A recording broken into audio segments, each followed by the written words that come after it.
Assalamualaikum warahmatullahi wabarakatuh. Perkenalkan, saya Fahmi, dosen program studi Sarjana Teknik Pangan Institut Teknologi 10 November.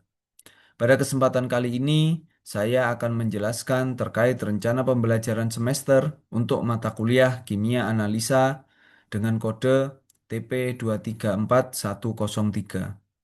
Saya mengampu mata kuliah ini pada beberapa semester terakhir. Mata kuliah ini termasuk dalam rumpun ilmu dasar dan pengetahuan alam dengan bobot SKS 3 SKS dengan rincian 2 SKS teori dan 1 SKS praktikum. Di mana eh,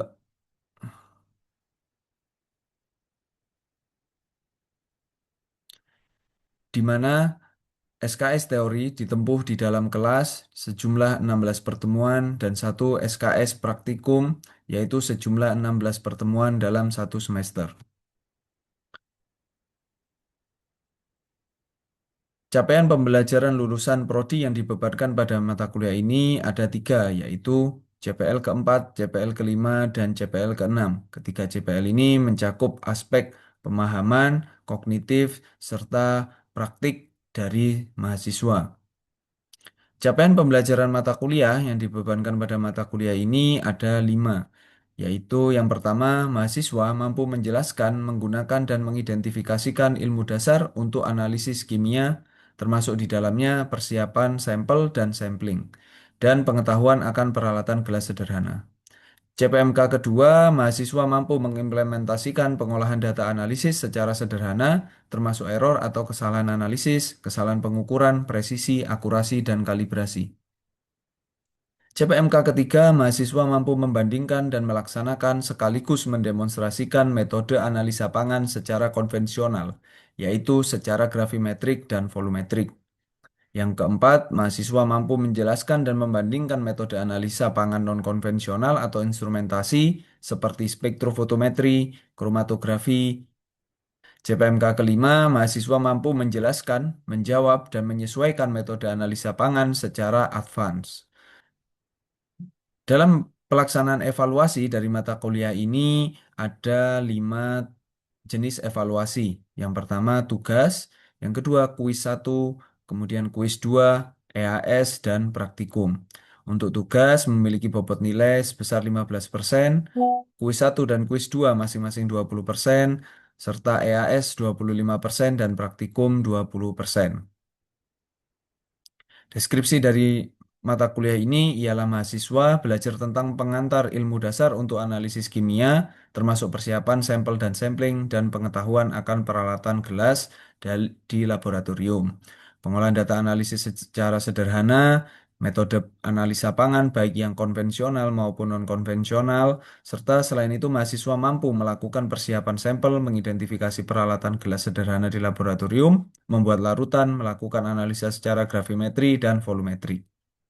Bahan kajian yang akan diajarkan di mata kuliah ini yaitu pertama pengantar ilmu dasar untuk analisis kimia dan pengetahuan akan peralatan gelas di laboratorium, kemudian pengolahan data analisis secara sederhana, kemudian metode analisa pangan konvensional yaitu secara grafimetrik dan volumetrik, metode analisa pangan secara non-konvensional atau instrumentasi seperti spektrofotometri dan kromatografi serta high performance liquid chromatography. Metode analisa pangan secara advance juga dipelajari di materi pembelajaran kali ini, yaitu DSC, RT-PCR, dan lain sebagainya. Pustaka yang digunakan dalam mata kuliah ini yaitu dari S. Nielsen dengan judul Food Analysis, kemudian ada Pomeranz dan Meloan dengan judul Food Analysis, Theory and Practices, dan lain sebagainya.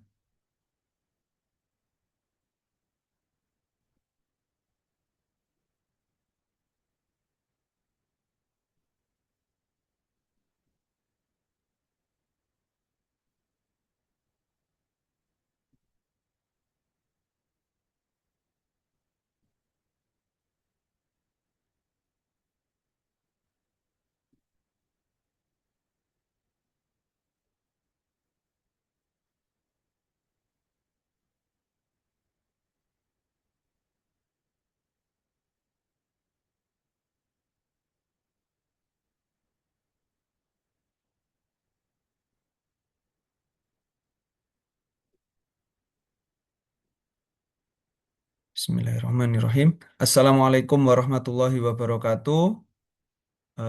Kita bertemu lagi di perkuliahan kimia analisa untuk pertemuan ketiga. Jadi, kita melanjutkan dari materi yang sebelumnya. Untuk mata kuliah kimia analisa, kita akan belajar analisa gravimetri pada pertemuan kali ini. Tujuan pembelajaran kita hari ini ialah setelah mengikuti sesi ini, mahasiswa diharapkan mampu yang pertama menjelaskan definisi, prinsip, dan klasifikasi metode analisa gravimetri, kemudian juga mampu membedakan konsep massa dan berat, serta menjelaskan prinsip kerja neraca analitik, dan yang ketiga mampu menjelaskan prosedur umum analisa gravimetri termasuk syarat bobot tetap. Nah, selanjutnya juga mampu menghitung kadar suatu komponen, sebagai contoh kadar air, kadar abu, yang dimana dalam analisanya menggunakan prinsip-prinsip gravimetri.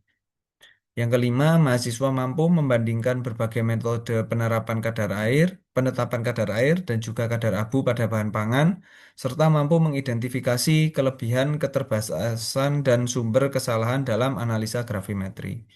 Nah, mungkin kalau sebelumnya, di pertemuan sebelumnya, kita sudah belajar terkait metode analisa, ada macamnya apa saja, yaitu yang pertama ada volumetri, gravimetri, kemudian kromatografi, dan spektrofotometri, serta yang lainnya. Nah, pada pertemuan kali ini kita fokuskan di eh, analisa gravimetri.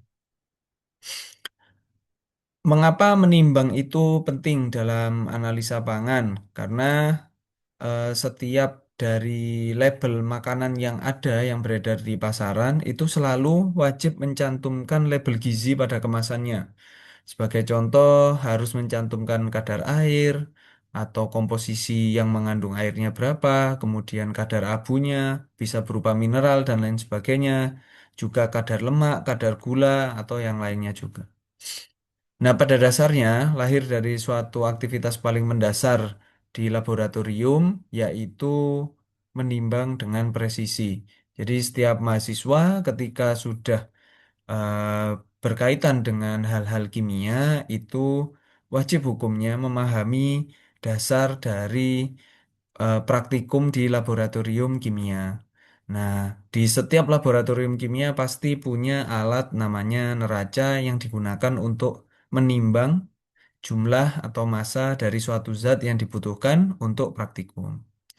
Nah, sebelum mahasiswa mempelajari instrumen ini, instrumen canggih lainnya seperti spektrofotometer atau kromatografi, kemampuan gravimetri yang akurat ini adalah pondasi yang wajib dikuasai. Jadi sebenarnya kalau teknologi analisa kan ada banyak ya, seperti yang sudah kita pelajari di pertemuan sebelumnya. Nah, namun yang paling mendasar ialah gravimetri yang didasarkan pada penimbangan massa.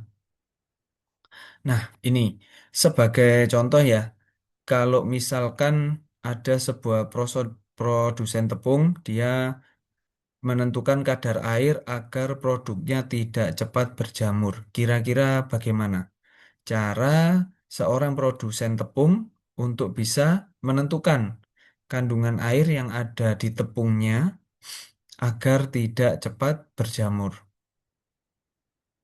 Ada yang bisa menjawab?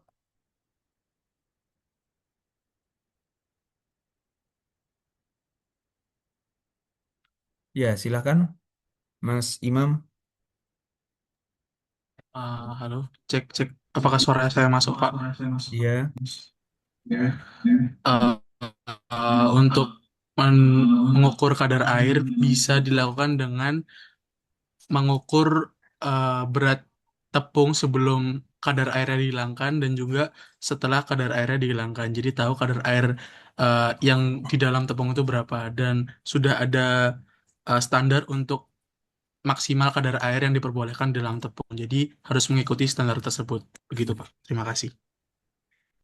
ya, terima kasih Mas Imam. Jadi memang untuk mengukur kadar air yang ada di dalam suatu bahan pangan atau sebagai contohnya di sini tepung, kita bisa melakukan dengan cara menguapkan air yang ada di dalamnya hingga kondisi sangat kering atau super dry atau bisa jadi airnya habis sehingga jumlah pengurangan massa akibat dari proses pengeringan itulah yang menunjukkan jumlah air yang ada terdapat di dalam produk tepung tersebut.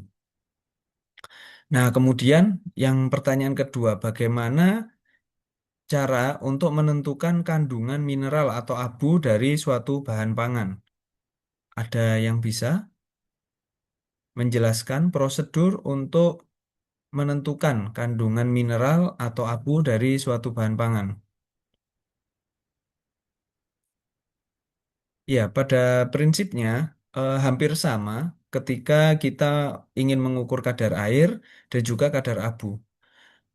Kalau kita mengukur kadar air tadi adalah airnya yang kita uapkan karena memang titik didih air itu cukup atau relatif rendah sehingga bisa kita uapkan. Nah, namun berbeda halnya dengan mengukur kandungan kadar abu, di mana abu ini adalah suatu zat yang sulit menguap, tetapi juga sulit dibakar, atau dia tidak bisa terbakar. Bahkan jika terbakar pun dia akan tersisa di dalam wadahnya.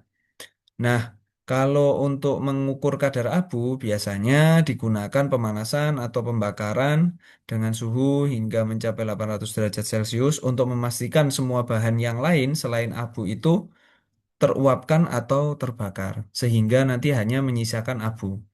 Nah, jadi untuk prinsip dari pengukuran gravimetri kadar abu ini adalah dengan mengukur massa abu atau massa zat yang tersisa setelah proses pembakaran dari suatu bahan pangan. Seperti itu. Nah, ada juga mengapa hasil penimbangan bisa berbeda antara praktikan meski sampelnya sama. Kira-kira faktor-faktor apa saja yang mempengaruhi proses penimbangan sehingga walaupun menggunakan benda yang sama, tapi antar praktikan itu bisa jadi hasil atau bacaan neracanya berbeda.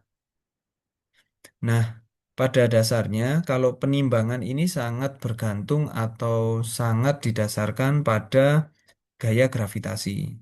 Nah, gaya gravitasi ini itu sangat dipengaruhi oleh posisi dari bendanya, karena pada umumnya neraca itu menggunakan magnet yang modern ya, neracanya menggunakan magnet sehingga magnet ini gayanya sangat dipengaruhi oleh posisi dari penimbangannya. Jika posisi neracanya itu tidak datar atau kalau di alat neraca itu ada namanya water pass. Nah, ketika gelembung airnya tidak tepat di posisi tengah, maka neracanya itu ditunjukkan sebagai kondisi yang miring atau tidak datar. Nah, ini akan mempengaruhi pembacaan dari pengukuran massa atau penimbangan dari bendanya.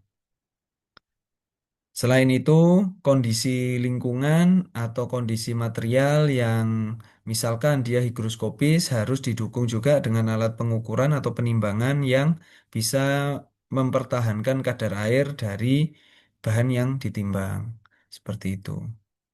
Nah, pada dasarnya gravimetri itu adalah sebagai pondasi analisa pangan, di mana banyak faktor keamanan pangan ataupun kualitas bahan pangan itu ditentukan dari hasil analisa gravimetri.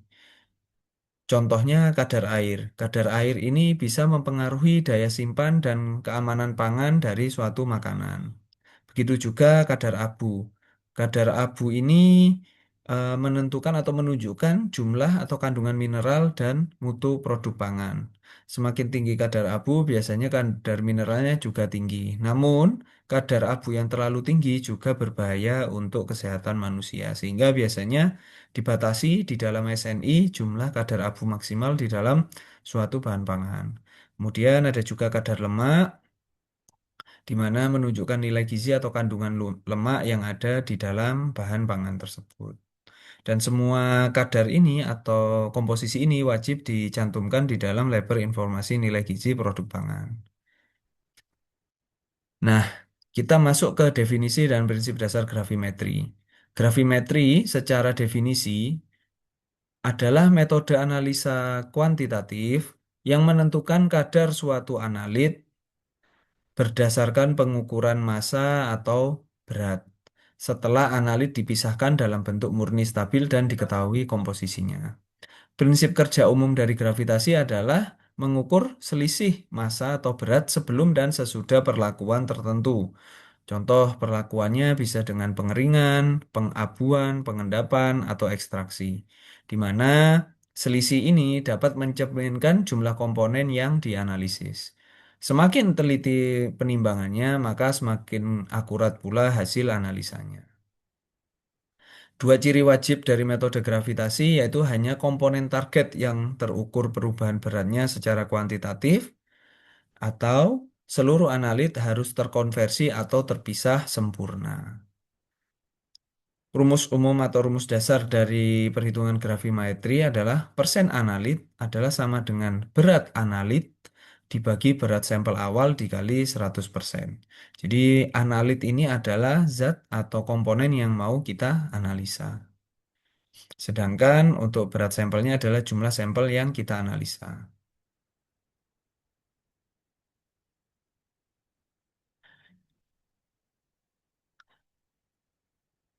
Metode gravimetri sendiri, jika diklasifikasikan, terdapat tiga klasifikasi. Yang pertama yaitu metode presipitasi. Metode presipitasi ini biasa juga disebut dengan metode pengendapan, di mana analit atau zat yang akan kita analisa atau komponen yang akan kita analisa kita endapkan sebagai senyawa tak larut. Bisa juga kemudian dipisahkan dengan penyaringan, pencucian, pengeringan, atau pemijaran, kemudian ditimbang. Sebagai contoh, untuk komponen yang atau senyawa yang biasa dianalisa dengan gravimetri presipitasi atau gravimetri pengendapan, yaitu adalah sulfat sebagai BaSO4 atau klorida sebagai AgCl. Kemudian yang akan kita bahas fokus hari ini adalah metode volatilisasi, yaitu metode di mana komponen tertentu dihilangkan melalui penguapan atau pemanasan, dan kadarnya dihitung dari selisih berat sebelum dan sesudah. Nah, untuk metode volatilisasi ini bisa jadi dengan cara menguapkan dari komponen yang akan dianalisa, ataupun mempertahankan komponen yang akan dianalisa dan kita menguapkan komponen selain yang akan dianalisa. Seperti itu. Kemudian ada metode gravimetri yang ketiga yaitu metode elektrodeposisi, di mana analit diendapkan secara elektrokimia pada elektroda, biasanya logam, kemudian perubahan massa elektrodanya yang diamati atau ditimbang. Seperti itu.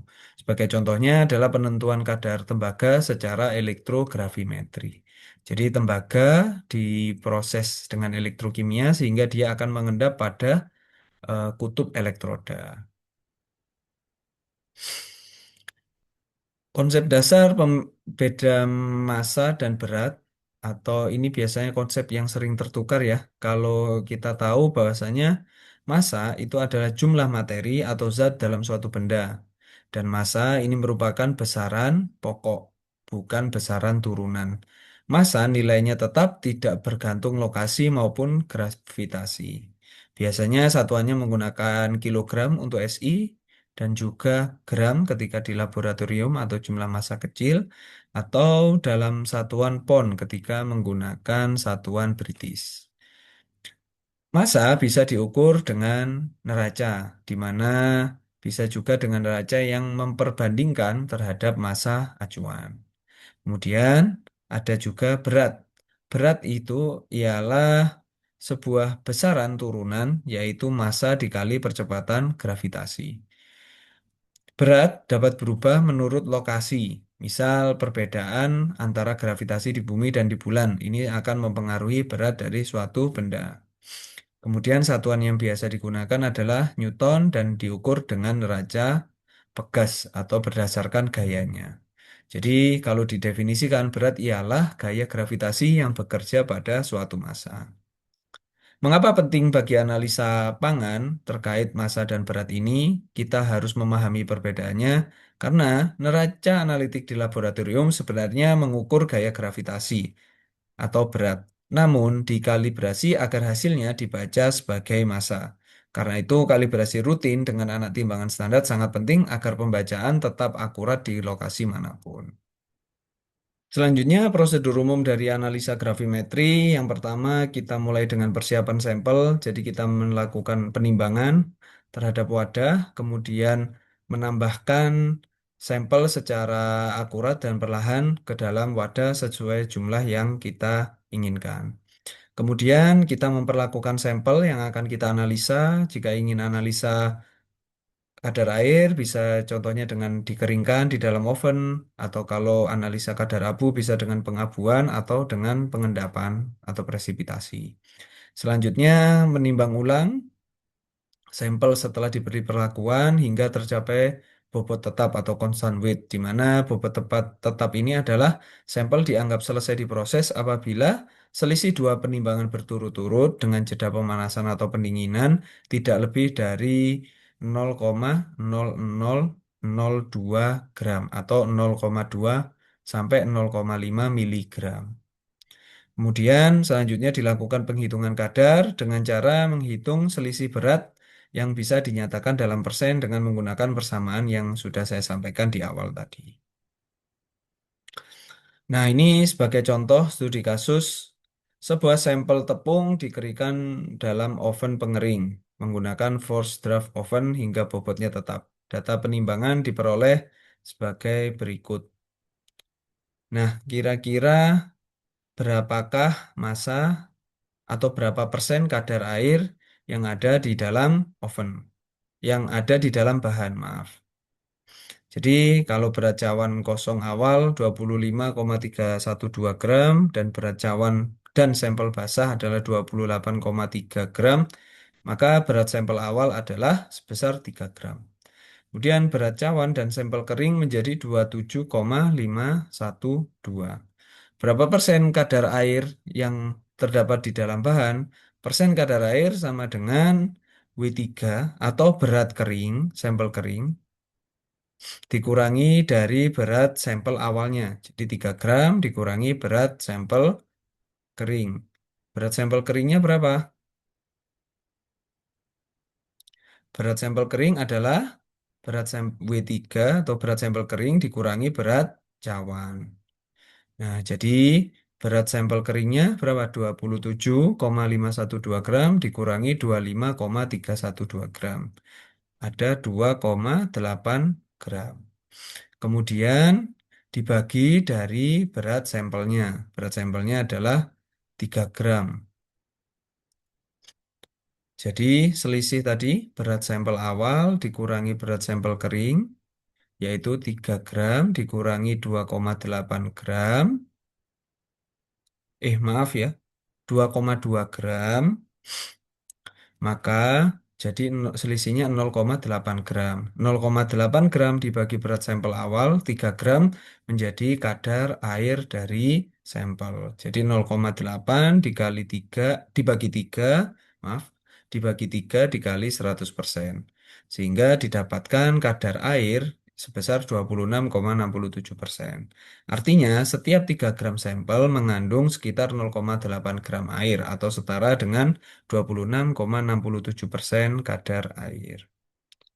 Nah, ini sebagai contoh sampel yang pada slide sebelumnya kadar airnya 26,67%. Kemudian dilanjutkan dengan metode pengabuan atau dry aging dalam tanur 550 derajat Celcius. Nah, dari hasil analisanya atau perlakuan pembakaran dalam tanur, didapatkan data bahwasannya berat krus kosong itu tadi 20,145. Berat krus ditambah sampelnya kurang lebih 2 gram. Kemudian berat krus, crucible atau wadah sampelnya plus atau setelah pembakaran itu 20,205. Sehingga berat abunya adalah selisih antara berat krus dan abu dikurangi berat kosong. Sehingga berat abunya adalah 0,06 gram. Sampel yang kita masukkan tadi adalah sebesar 2 gram. Ingat, sampel ini adalah sampel yang sudah dikeringkan. Jadi kadar abunya adalah kalau berdasarkan persen basahnya itu, oh maaf ya, jadi yang 2 gram ini adalah kondisi sampel basah. Jadi kalau pakai weight basis, persen abunya dibagi dengan basis basanya 0,06 dibagi 2 gram, yaitu 3%. Jika abunya merupakan basis kering, maka persen abunya sama dengan massa abu dibagi dengan massa sampel kering. Massa sampel kering adalah massa sampel basah dikurangi airnya. Sehingga didapatkan bahwasannya basis keringnya menjadi 4,09%. Jadi memang kadar dalam kondisi basis kering itu nilainya selalu lebih tinggi, lebih besar dibandingkan kadar kondisi basis basah. Jadi Eh, rangkuman dari bahasan kita hari ini, gravitametri ialah menentukan kadar analit lewat pengukuran massa maupun berat.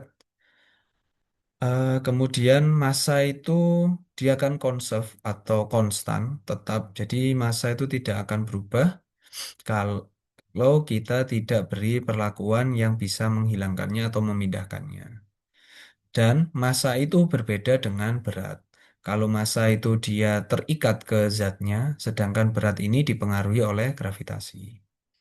Kemudian terkait neraca analitik, wajib dilakukan kalibrasi secara berkala dan juga harus digunakan sesuai dengan SOP yang sudah dibuat. Prosedur umum untuk gravimetri sebenarnya hanya penimbangan, kemudian kita beri perlakuan atau proses, entah itu pengeringan atau pengabuan dan seterusnya. Kemudian kita timbang ulang dan hitung hasil dari selisih massa maupun massa akhir. Kadar air dan kadar abu adalah contoh dua aplikasi gravimetri yang terpenting pada analisa pangan dan hampir semua industri pangan pasti melakukan analisa ini untuk produk-produknya. Nah, sekarang eh, ada yang bisa menjawab untuk pertanyaan pertama. Saya ingin cek apakah materi ini bisa diserap dengan baik. Mengapa neraca analitik harus dikalibrasi secara berkala meski tampak berfungsi normal? Ada yang bisa menjawab? Ya, silakan Mbak Nur Maulidah. Izin menjawab Bapak terkait mengapa neraca analitik harus dikalibrasi. Tadi terkait pada cara kerja dari neraca analitik, karena neraca analitik itu uh, sebenarnya prinsipnya itu menghitung berat sehingga dipengaruhi oleh gravitasi. Namun dikonversi menjadi massa sehingga kalau misalnya tidak dikalibrasi secara berkala, bisa saja untuk konversinya itu tidak apa ya kurang akurat seperti itu. Ya, iya, sebenarnya sudah tepat.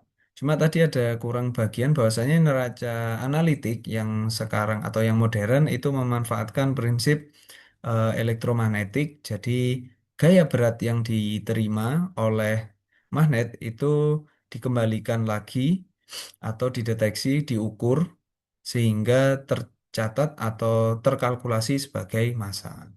Seperti itu. Jadi sudah cukup tepat, cuman bagian elektromagnetiknya tadi belum disampaikan. Oke, selanjutnya yang nomor dua. Jelaskan mengapa kadar abu basis kering nilainya selalu lebih tinggi dari basis basah. Ada yang bisa menjawab?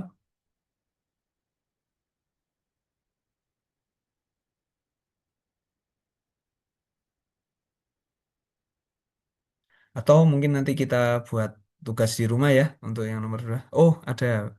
Ya, kita buat tugas di rumah untuk yang nomor dua dan nomor tiga.